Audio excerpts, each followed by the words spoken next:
십신론은 현대사주명리학의 핵심이자 꽃이자 정수이고 명리를 해석하는 데 있어서 7할 이상은 7, 80%는 다 이 십신으로 해석을 하게 됩니다.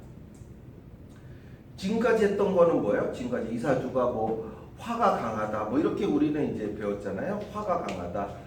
내가 그 천간에 병화, 정화가 있고 지지에 인호술이 있고 이러면 화가 굉장히 강한 사주 아니겠습니까?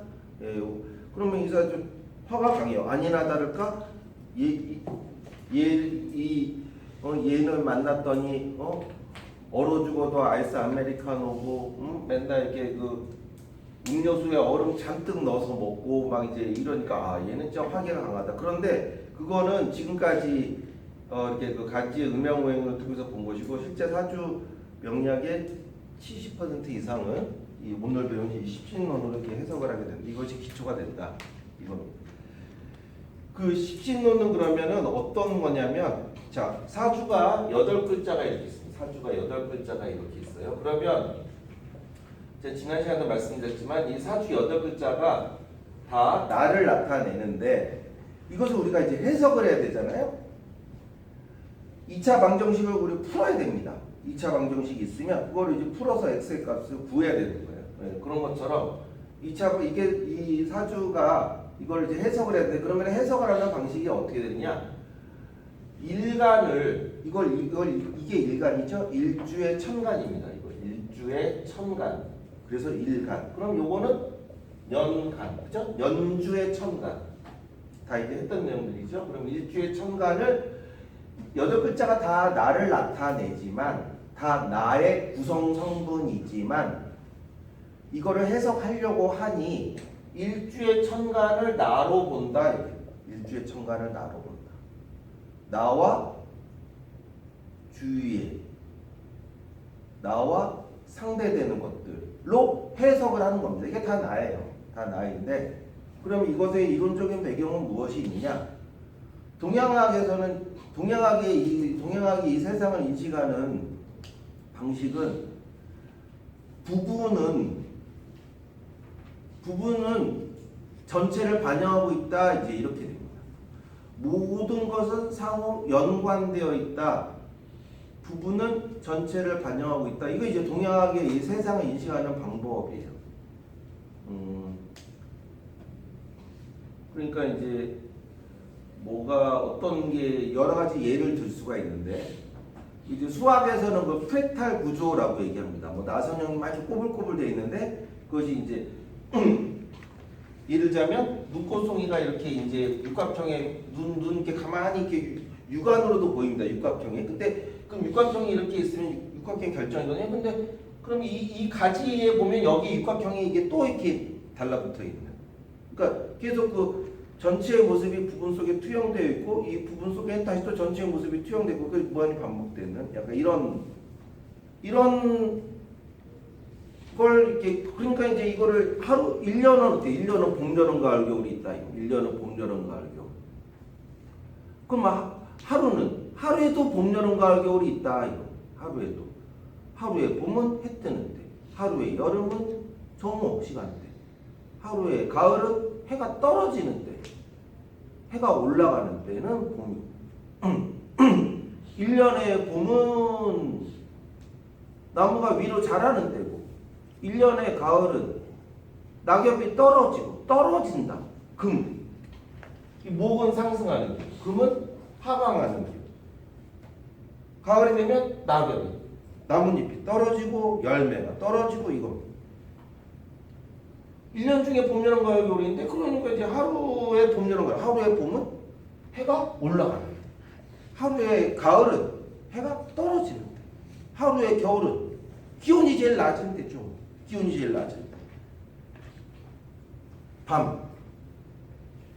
밤에도 덥던데요. 아니 밤에 덥죠. 밤에 더운데 열대야인데 어쨌거나 한낮보다는 기온이 낮잖아요. 그렇게 이제 상대적인 거니까. 그래서 이게 그 부분 속에다 전체가 있고, 부분 속에 전체가 있고 전체는 부분의 총합이고 그래서 사주 8글자를 해석하는 데 있어서 일간을 나로 보고 나와 주위의 것들로 본다. 이렇게. 그러니까 이건 관계적인 측면을 보는 거거든요. 자, 이 관계적인 측면 10신론이 어떻게 되어 있는지 보겠습니다. 오행의 상생상극은 목화토금수 음양의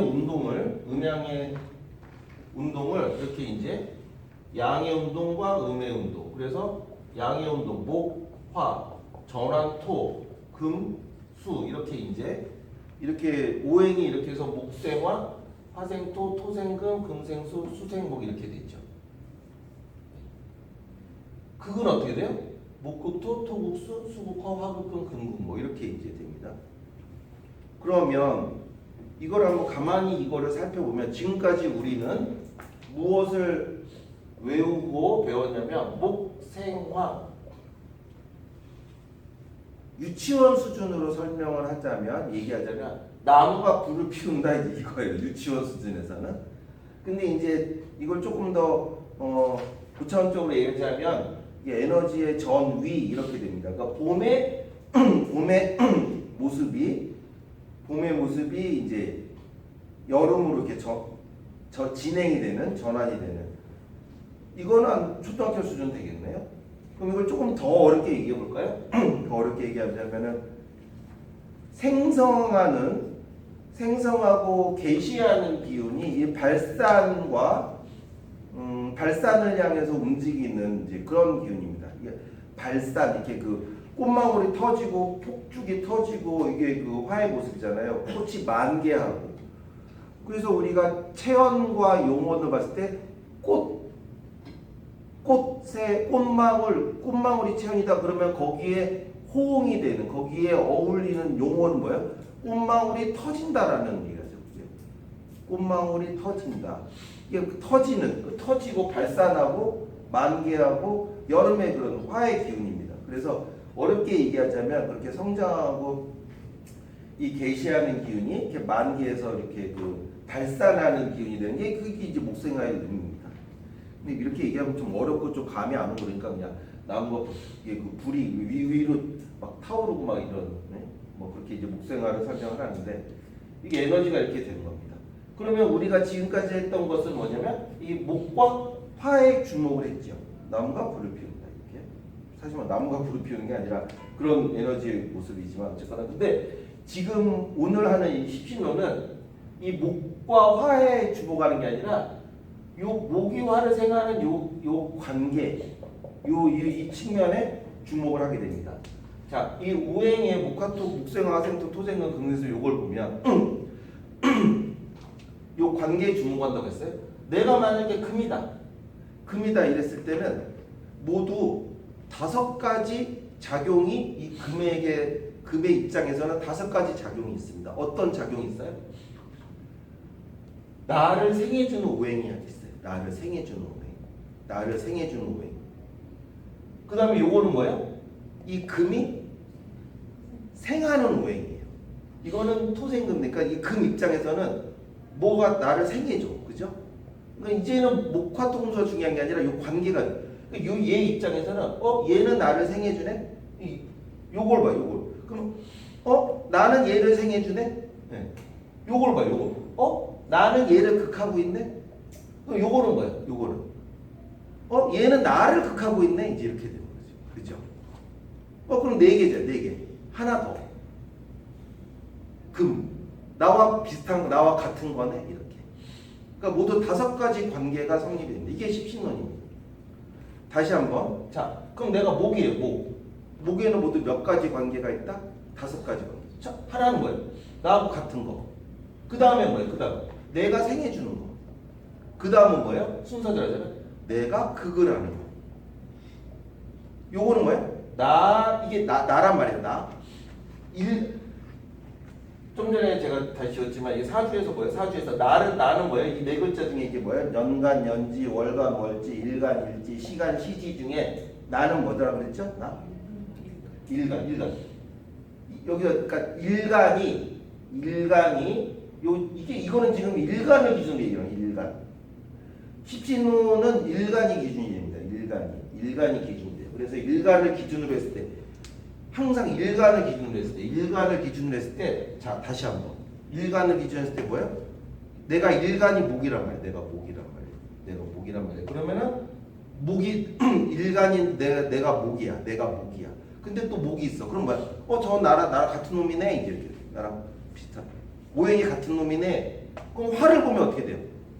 화를 보면 저거는 내가 생해주는 놈이네. 이렇게 돼요. 그럼 요거는 뭐예요? 내가 극을 놈이네. 금은 뭐예요? 나를 극하는 놈이네.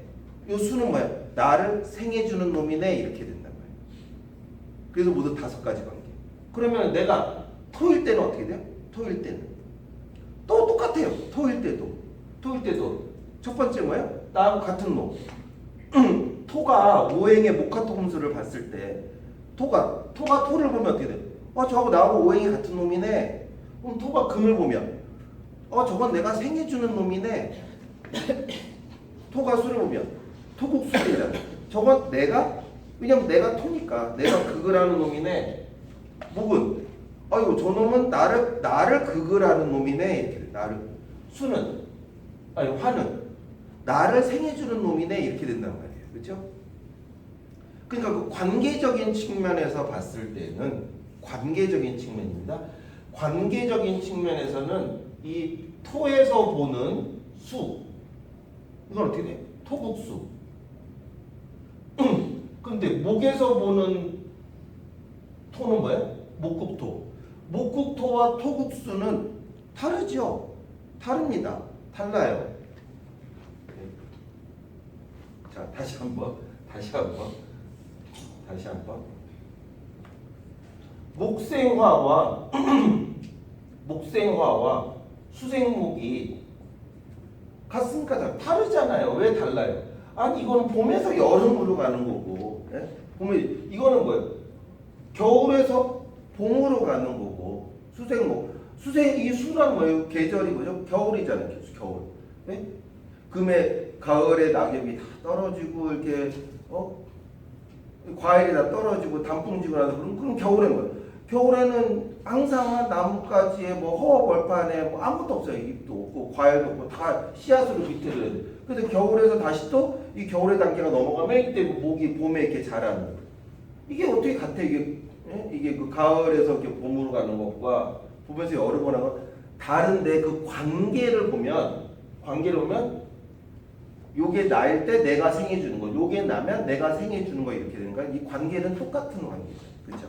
이게 나라고 한다면, 이게 나라고 하면 내가 목일 때, 그러니까 내가 목일 때 화를 만나면 나에게서 내가 에너지가 나에서 나가는 거야.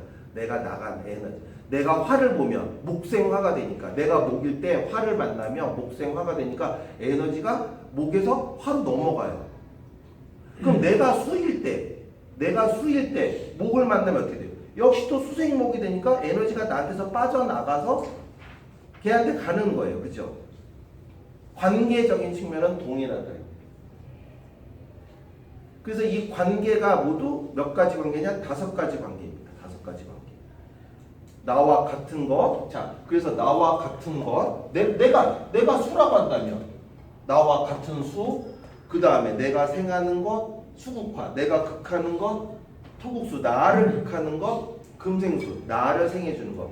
이거는 어떤 오행이든지 간에 다 이런 관계가 이렇게 이 관계적이죠. 이것이 5가지 관계. 5가지 관계인데 왜 10가지 십시인이라고 했느냐? 천간이 모두 10개잖아요. 그죠? 천간이 10개. 각 오행마다 음과 양이 이제 다른데 그래서 모두 10가지가 돼요. 그래서 10가지가.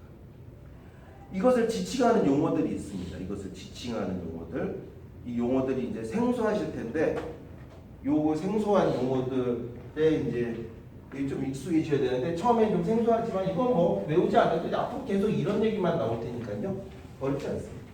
좀 생소해서 그렇지 어려운 말이 아니에요. 자, 그러면 이 십시는 뭐냐면 일간을 기준으로 했을 때 관계를 나타내는 겁니다. 일간의 기준. 우리 선생님 이제 만세역도 이제 보시고 이렇게 하셔야 될 텐데 일간을 기준으로 했을 때 관계다. 그러면